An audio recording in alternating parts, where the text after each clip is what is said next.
It is our desire that by the end of this day, you will feel not only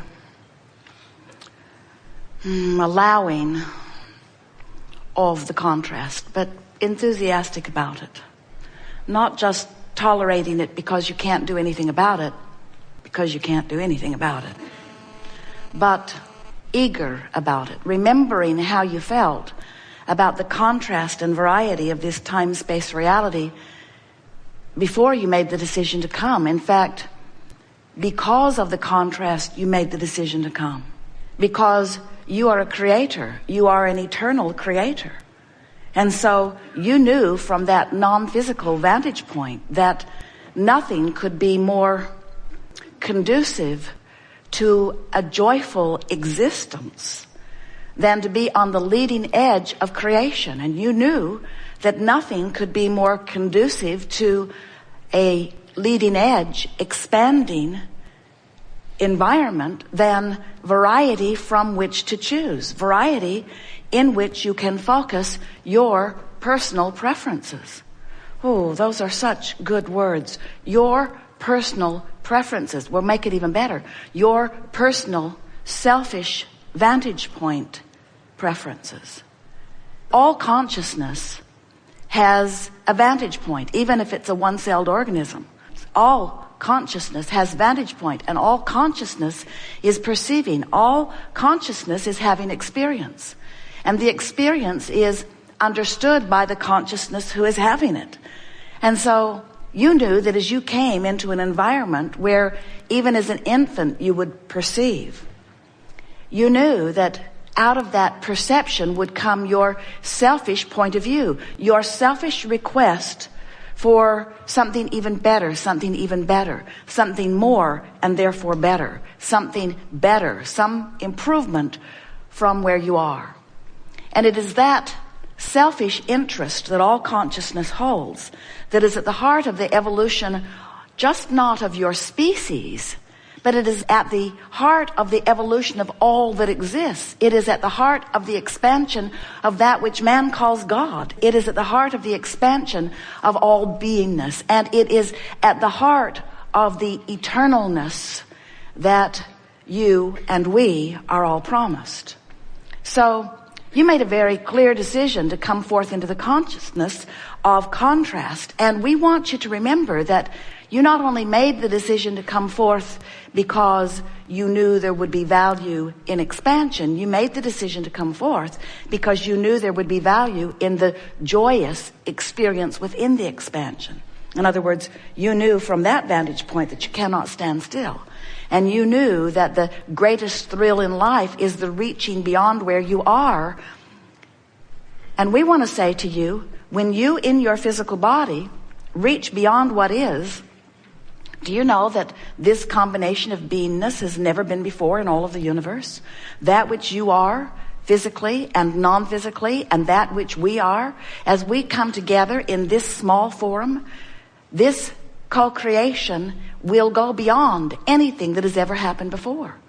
And it's not just what's going on in a gathering like this. All over your planet, new co-creative experiences are taking thought beyond that which it has been before. So when that occurs, when knowing what you don't want causes you to clarify what you do want, no matter how important it seems to anyone else, you cannot stop exuding, sending off rockets of improvement, rockets of preference.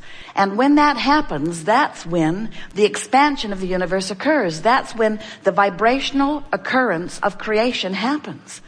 Now, physical humans, you don't get very excited when a desire is born within you often. Those of you who have come to understand the power of your creative ability, those of you who've come to understand that when you align with your own desire and therefore offer no resistance, those of you who know that are thrilled in the moment of the birthing of the desire. Oh, good, something to want, something to focus upon, something to bring myself into vibrational alignment with.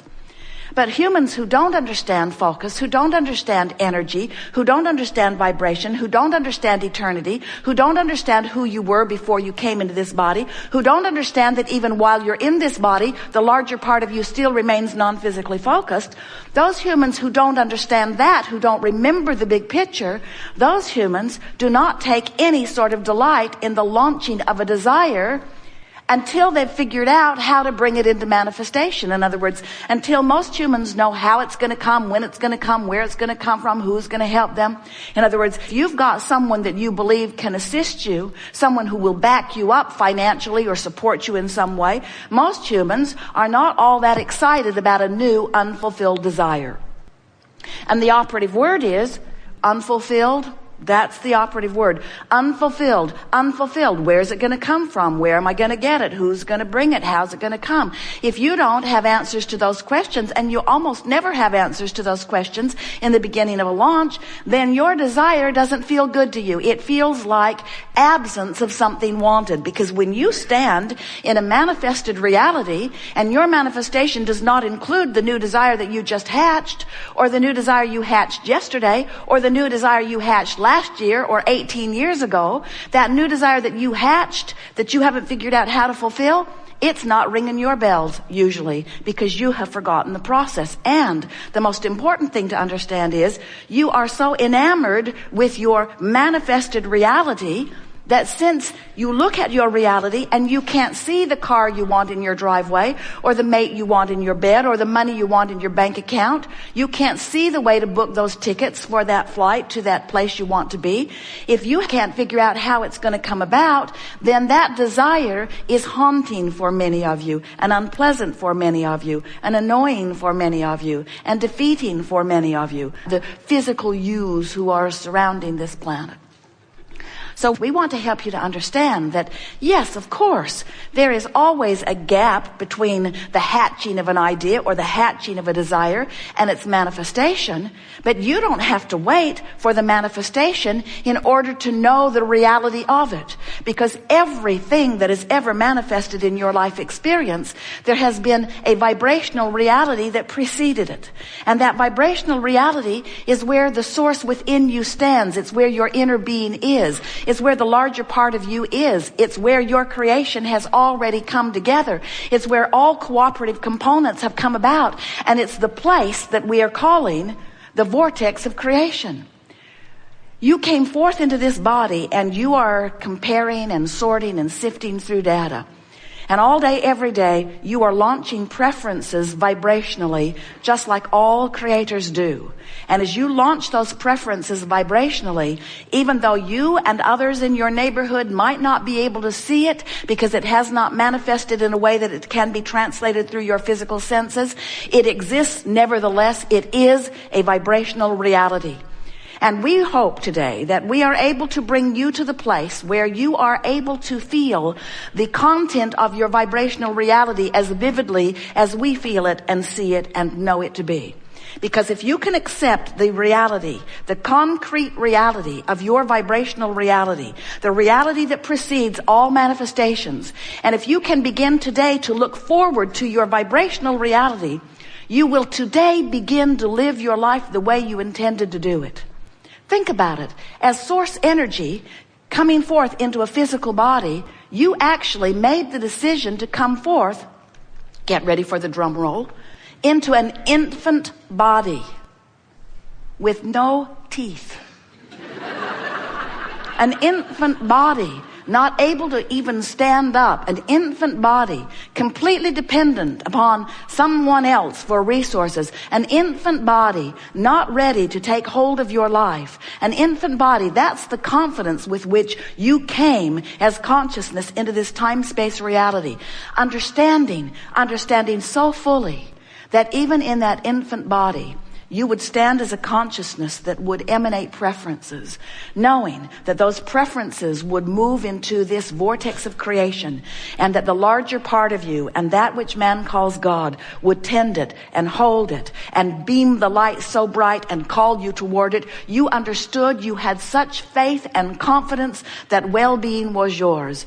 And that is the confidence with which we want to restore you today.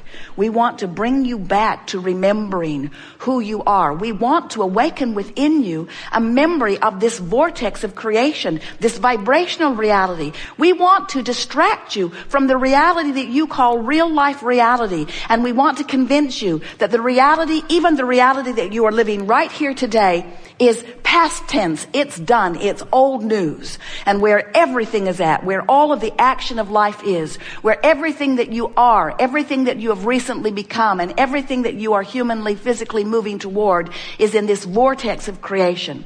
We want to distract you from the reality that you are so enamored with and that holds you back vibrationally from matching up to who you really are. So when life causes you to ask for something that you're not yet living, and you are busy examining what you are living, your attention to what you are living keeps you from being a vibrational match to what you've asked for. The larger part of you is weller than ever before because of the sickness that you might be living right now. You've asked for more vitality and more stamina and more wellness than ever before. And vibrationally speaking, non-physically speaking, in the vibrational reality, in the vortex of creation, you are weller than ever before. But you often have your attention upon the current manifestation where you're not feeling good, or where the x-ray has pointed out something unwanted, or where the blood test is not giving you the results that you want to see.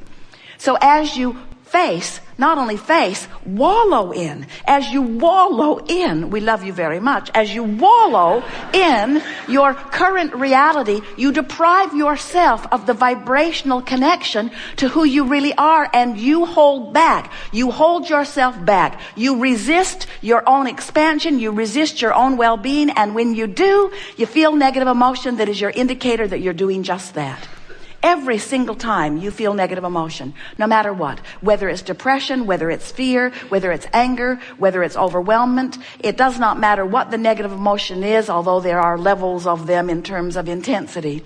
All negative emotion indicates exactly the same thing. It means your life has caused you to expand to a new place, and the larger part of you has taken the expansion and is beaming the signal of it, but what you're thinking about in the moment of your negative emotion doesn't match up. And so you are holding yourself in resistant vibrational accord to who you really are and all that you have become.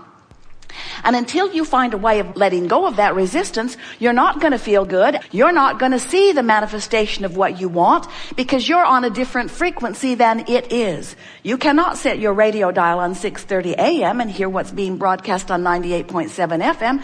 The frequencies have to match up. And you cannot have your frequency set on I'm sick, or I don't have enough money, or I'm lonely. You cannot have your frequency set there and be a vibrational match to the abundance and well-being and relationship that is not just queued up for you. It is a vibrational reality that you have access to right now if you will just stop doing that thing you do that holds you apart from it. So, what's that thing you do? Well, it's morphed into a lot of variety, but that thing you do is you look at what is instead of what is. Those who are listening on the recording are going to say, what? You look at what is already manifested reality instead of what is vibrational reality. And in doing so, you don't line up with the larger part of you who exists in this larger vibration. You see, we want to find a way of convincing you of who you really are. We want you to remember you didn't just start with that infant body. You are consciousness, eternal consciousness. You've been around a really long time.